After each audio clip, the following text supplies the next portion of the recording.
함께 보실 하나님 말씀은 사도행전 2장 37절에서 47절까지 말씀입니다. 사도행전 2장 37절에서 47절까지 말씀입니다. 한 절씩 교독하시겠습니다. 그들이 이 말을 듣고 마음에 찔려 베드로와 다른 사도들에게 물어 이르되 형제들아 우리가 어찌할꼬 하거늘 베드로가 이르되 너희가 회개하여 각각 예수 그리스도의 이름으로 세례를 받고 제사함을 받으라. 그리하면 성령의 선물을 받으리니 이 약속은 너희와 너희 자녀와 모든 먼데 사람 곧 주 우리 하나님이 얼마든지 부르시는 자들에게 하신 것이라 하고 또 여러 말로 확증하여 하며 권하여 이르되 너희가 이 패역한 세대에서 구원을 받으라 하니 그 말을 받은 사람들은 세례를 받음에 이 날에 신도의 수가 3,000이나 더하더라. 그들이 사도의 가르침을 받아 서로 교제하고 떡을 떼며 오로지 기도하기를 힘쓰니라. 사람마다 두려워하는데 사도들로 말미암아 기사와 표적이 많이 나타나니 믿는 사람이 다 함께 있어 모든 물건을 서로 통용하고 또 재산과 소유를 팔아 각 사람의 필요를 따라 나눠주며 날마다 마음을 같이하여 성전에 모이기를 힘쓰고 집에서 떡을 떼며 기쁨과 순전한 마음으로 음식을 먹고 하나님을 찬미하며 또 온 백성에게 칭송을 받으니 주께서 구원받는 사람을 날마다 더하게 하시니라. 아멘. 베드로는 너희가 십자가에 못 박은 예수님께서 부활하시고 승천하셔서 하나님의 보좌 우편에서 통치를 시작하셨다는 오순절 설교를 했습니다. 오늘 말씀은 그 설교를 들은 사람들의 반응과 초대교회 성도들이 살았던 삶의 모습들을 우리에게 보여주고 있습니다. 37절 말씀입니다. 그들이 이 말을 듣고 마음에 찔려 베드로와 다른 사도들에게 물어 이르되 형제들아 우리가 어찌할꼬 하거늘 베드로의 설교를 들은 사람들은 마음이 찔렸다고 합니다. 여기에서 찔려라는 헬라어 원어는 진짜로 느끼는 고통을 말합니다. 그것은 모질게 괴롭히고 난폭하게 찌르고 예리하게 마음에 아픔을 주다는 뜻을 갖고 있습니다. 이것은 베드로의 설교가 듣는 자들의 마음에 예리한 아픔을 주었음을 말합니다. 이제 그들은 베드로를 비롯한 다른 사도들에게 자신들이 어떻게 해야 할지를 묻습니다. 37절에 물어 이르되 원어는 쏟아내다는 뜻을 포함하고 있습니다. 이들은 말씀을 듣고 마음에 예리한 아픔을 받아 사도들 앞에서 그들 마음에 있는 것들을 다 쏟아낸 것입니다. 그렇다면 우리들은 하나님의 말씀을 들을 때 어떻게 반응해야겠습니까? 그들이 이 말을 듣고 마음에 찔려라고 했지만 어쩌면 우리들은 많은 경우에 하나님의 말씀이 나를 향하여 찌르는 것이 아니라 다른 사람을 향하여 찌를 때가 있습니다. 말씀을 듣고 나 자신을 보고 내가 찔리는 게 아니고 그 말씀의 잣대로 내 주변의 다른 사람들을 판단하려고 할 때가 많습니다. 그렇다면 왜 우리는 하나님의 말씀을 제대로 듣지 못하고 나 스스로를 향하여 찔림을 받지 못합니까? 사실 여러 가지 이유가 있을 수 있지만 이미 내가 원하는 말씀으로 나만의 틀이 깊게 자리 잡고 있기에 하나님의 말씀을 더 이상 잘 듣지 못합니다. 집에서 아이들을 키우다 보면 종종 이러한 것들을 느낍니다. 지금 양치질을 하고 어서 씻으라고 하는데 자기가 하고 싶은 다른 무언가가 있으면 부모의 말을 잘 듣지 않습니다. 들어도 듣지 못한 것처럼 몇 번이나 그 말을 무시할 때가 있습니다. 지금 밥을 먹으라고 하는데 그 아이는 다른 간식거리를 원합니다. 그래서 밥 먹으라는 이야기를 잘 들으려고 하지 않습니다. 아이들의 이러한 태도가 어쩌면 우리들이 하나님의 말씀을 대하는 태도일 수도 있습니다. 38절 말씀입니다. 베드로가 이르되 너희가 회개하여 각각 예수 그리스도의 이름으로 세례를 받고 제사함을 받으라. 그리하면 성령의 선물을 받으리니. 사람들의 질문에 대한 답변으로는 베드로는 크게 두 가지를 이야기합니다. 첫째는 회개하는 것입니다. 여기에서 회개를 표현하는 헬라어 원어는 메타노에 사테인데 돌이키다, 마음을 바꾸는 것을 의미합니다. 이것은 그냥 죄에 대한 슬픔으로 마음의 단순한 결단이 아니라 그에 따른 행위를 동반하는 삶의 변화, 사고방식의 실제적인 변화를 뜻합니다. 회개는 믿음의 결단을 갖고 구체적인 행동으로 표현되는 것입니다. 그것은 사람들의 목적과 방향, 가치를 변화시키는 진정한 삶의 변화입니다. 바로 이러한 회개와 제사함의 메시지는 사도행전에서 처음부터 마지막까지 계속되는 구원 메시지의 핵심이라고 할 수 있습니다. 우리는 예수님을 통하여 나를 구원하신 하나님의 사랑을 전심으로 깨달아야 회개할 수 있습니다. 그래야 그 사랑을 거부한 나 자신이 얼마나 큰 죄인인지를 깨닫고 가슴을 치며 통곡하고 아파할 수 있습니다. 이것이 바로 회개의 시작입니다. 둘째는 예수 그리스도의 이름으로 세례를 받고 제사함과 성령을 선물로 얻는 것입니다. 회개는 예수님의 이름으로 세례받는 행위와 연결됩니다. 개인적인 회개와 믿음을 통해 예수님을 영접한 자들은 세례를 통해 자기 삶의 주인이 예수님임을 온전히 인정하는 것입니다. 그들은 이제 회개와 신앙을 하나님과 사람들 앞에서 공식화했습니다. 바로 이것은 당시 로마의 압제로부터 지내며 뿌리 깊은 유대 사회에서 자신의 가문에서 추방당할 수도 있고 온갖 핍박을 받아 죽을 수도 있는 큰 위험을 감수하는 일이기도 합니다. 39절과 40절 말씀입니다. 이 약속은 너희와 너희 자녀와 모든 먼데 사람 곧 주 우리 하나님이 얼마든지 부르시는 자들에게 하신 것이라 하고 또 여러 말로 확증하며 권하여 이르되 너희가 이 패역한 세대에서 구원을 받으라 하니. 이전의 구절들에서 제시된 말씀이 보편적으로 다시 적용되고 있습니다.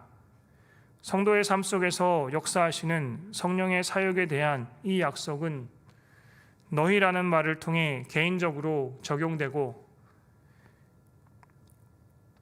그리고 너희 자녀라는 말을 통하여 세대적으로 적용됩니다.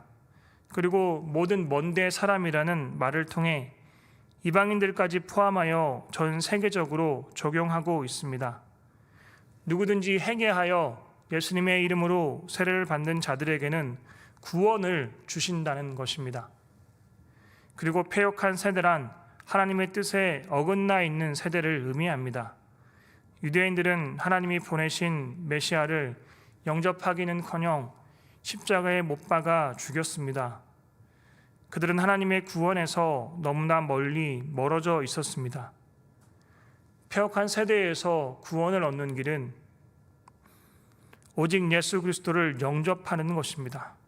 베드로는 유대인들에게 예수 그리스도를 믿고 영접하여 하나님의 구원을 얻으라고 촉구합니다.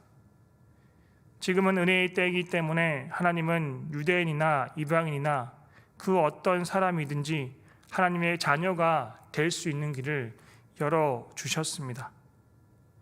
지금도 오래 참으시며 많은 사람들이 그 선물을 받기를 기다리십니다. 이 땅에는 복음을 듣고 구원받아야 할 사람들이 참 많습니다. 그런데 성령의 선물을 거부하는 자들도 많고 성령의 선물이 무엇인지 모르는 사람들도 많습니다. 그래서 우리는 많은 사람들에게 여러 말로 확증하고 권하여 복음을 전해야 합니다. 41절 말씀입니다. 그 말을 받은 사람들은 세례를 받음에 이날에 신도의 수가 3,000이나 더하더라. 성령님께서 베드로의 설교를 통해 강력하게 역사하셨습니다. 그날에 그 말씀을 듣고 받아들여 세례를 받고 하나님께로 돌아온 사람들이 무려 3,000명이나 되었습니다. 성령님은 사도들을 통해 많은 기사와 표적들을 행하심으로 초대교회를 든든하게 세워 가셨습니다. 분명히 성령님의 역사는 초대교회를 하나 되게 하셨습니다. 그들은 결속력이 강한 믿음과 사랑의 공동체가 되었습니다. 42절 말씀입니다. 그들이 사도의 가르침을 받아 서로 교제하고 떡을 떼며 오로지 기도하기를 힘쓰니라. 이들은 사도의 가르침을 통해 더욱 그리스도의 제자로 세워졌습니다. 이들은 사랑의 교제와 기도에 열심이었습니다. 특히 초대교회는 말씀과 기도에 뜨거운 공동체였습니다. 42절 후반에 오로지 기도하기를 힘쓰니라고 합니다. 여기에서 힘쓰니라의 원어는 뭐뭐에 대해 진지하다, 변함없이 계속하다, 몰두하다, 전념하다는 뜻을 갖고 있습니다. 이들은 변함없는 모습으로 하나님의 말씀과 기도에 늘 진지하게 몰두하는 모습을 보였습니다. 초대교회가 놀라웠던 건 하나님의 말씀과 기도에 헌신적이었습니다. 저는 지난 월요일에 제가 10년 전에 섬겼던 교회에 담임 목사님을 찾아가 인사를 드렸습니다. 그 목사님은 지금 목회를 은퇴하시고 여든이 거의 다 되신 노년의 은퇴 목사님입니다. 제가 그 교회를 섬길 때 결혼식 주례도 직접 해주시고 목사 안수까지 받은 교회라 저에게는 참 뜻깊은 존경하는 목사님입니다. 그 목사님은 본인이 은퇴하고 시간이 한참 지나니 이제야 목회가 조금씩 보이는 것 같다고 저에게 말씀하셨습니다. 그리고 본인이 다시 목회를 한다면 앞으로 잘 해야겠다고 조금 후회가 되는 부분이 있다고 저에게 조언을 해주셨습니다. 첫째는 목회를 하면서 기도를 더 해야겠다는 것입니다. 본인은 설교 준비에 집중하느라 충분히 기도를 못할 때도 있었는데 더 많이 기도해야 된다는 겁니다. 둘째는 더 성령 충만해야 되고 하나님께만 집중하여 매일매일 하나님의 말씀에 귀를 기울여야 된다는 겁니다. 사실 원론적인 이야기인 것 같지만 여든이 거의 다 되신 은퇴 목사님의 조언이 저에게는 참 가슴 깊이 와 닿았습니다. 성령을 받고 놀라운 부흥의 역사를 만들어가고 있었던 초대교회 사람들은 서로 교제하고 떡을 떼며 오로지 기도하기에 힘쓰는 믿음의 사람들이었습니다. 43절에서 47절까지 말씀입니다. 사람마다 두려워하는데 사도들로 말미암아 기사와 표적이 많이 나타나니 믿는 사람이 다 함께 있어 모든 물건을 서로 통용하고 또 재산과 소유를 팔아 각 사람의 필요를 따라 나눠주며 날마다 마음을 같이하여 성전에 모이기를 힘쓰고 집에서 떡을 떼며 기쁨과 순전한 마음으로 음식을 먹고 하나님을 찬미하며 또 온 백성에게 칭송을 받으니 주께서 구원받는 사람을 날마다 더하게 하시니라. 베드로의 설교를 듣고 세례를 받은 사람들은 믿음과 사랑의 공동체를 이뤘습니다. 그들은 사도들의 가르침을 배웠으며 날마다 성전에 모였고 예수님의 가르침을 사모하며 경청했습니다. 성령을 받으면 한 성령 안에서 마음이 하나가 됩니다. 은혜를 받으면 다른 사람들을 돌아보게 되고 서로 격려하게 됩니다. 이것이 초대교회 공동체의 모습이었습니다. 지난 8월 27일에 CBS 뉴스의 목회와 데이터 코너에서 코로나19 이후에 일반 국민이 종교에 대한 인식조사 결과 발표가 있었습니다. 그때 개신교인에 대한 이미지가 32%는 거리를 두고 싶은, 30%는 이중적인, 29%는 사기꾼 같은 부정적인 단어들이 상위에 있었다고 합니다. 반면에 불교와 천주교인은 온화한, 따뜻한 등의 긍정적 이미지가 주를 이뤘습니다. 코로나19 이후에 요즘 개신교에 대한 이미지가 급격하게 하락했음을 보여주는 참 안타까운 결과입니다. 사실 아무도 원하지 않았지만 위드 코로나 시대를 우리 모두가 살아가면서 이 땅 가운데 그리스도인으로 살아가는 것은 더 어려워졌습니다. 이제는 초대교회 성도들처럼 마음대로 모일 수도 없습니다. 하지만 분명한 것은 교회가 점점 삭막해져가는 이 시대 속에서 선한 영향력을 끼치는 유일한 대안 공동체가 되어야 합니다. 패역한 세대에서 구원받은 자들이 모여 교회 공동체를 이루었다면 그 공동체는 패역한 세대의 다른 공동체와는 확연하게 달라야 할 것입니다. 세상으로부터 손가락질을 받는 공동체, 서로에 대해 무관심하거나 헐뜯기를 일삼는 공동체라면 어찌 이를 교회라고 부를 수 있겠습니까? 회개와 세례를 통해 하나님의 자녀가 된 모든 성도들이 아름다운 삶의 모습들을 보일 때 세상의 많은 사람들도 교회 공동체의 일원이 되고 싶어 할 것입니다. 베드로의 오순절 설교를 들은 많은 사람들의 마음이 찔려서 그들은 회개하고 세례를 받았습니다. 하루에 3,000명씩 신도의 수가 더할 정도로 부흥의 역사가 나타났습니다. 그리고 그들은 오로지 말씀과 기도에 집중했습니다. 그리고 서로 사랑하며 믿음과 사랑의 공동체를 만들어 갔습니다. 하나님의 말씀을 들어도 금방 공허하게 흩어지고 잊어버리는 것이 아니라 하나님의 말씀을 통해 그들의 마음이 변화되었고 삶이 바뀌었습니다. 우리도 매일매일 하나님의 말씀과 기도에 오로지 힘쓸 때 나의 생각, 나의 마음, 나의 삶이 선하게 변화될 수 있어야겠습니다. 그리고 세상 가운데서 선한 영향력을 끼칠 수 있는 건강한 그리스도인, 건강한 교회 공동체를 만들어 갈 수 있어야만 합니다. 우리가 하나님의 보이는 손과 보이지 않는 손으로 역사하시는 나의 힘이신 여호와를 의지하고 초대교회에 나타난 성령님의 은혜가 매일매일 우리들 가운데 나타나기를 축복합니다. 기도하겠습니다.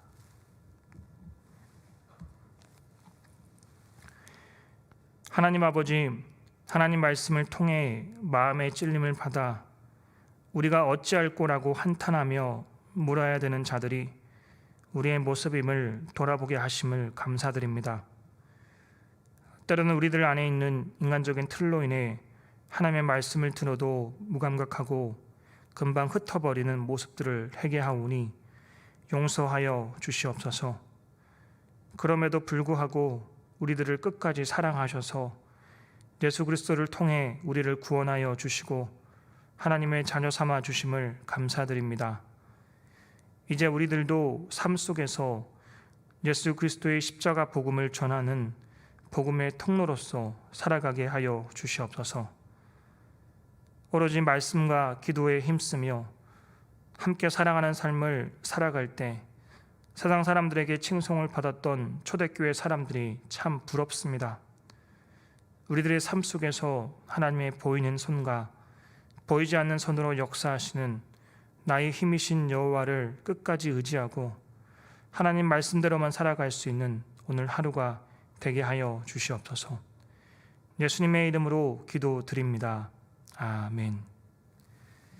침묵으로 기도하시다가 자유롭게 하루를 시작하겠습니다.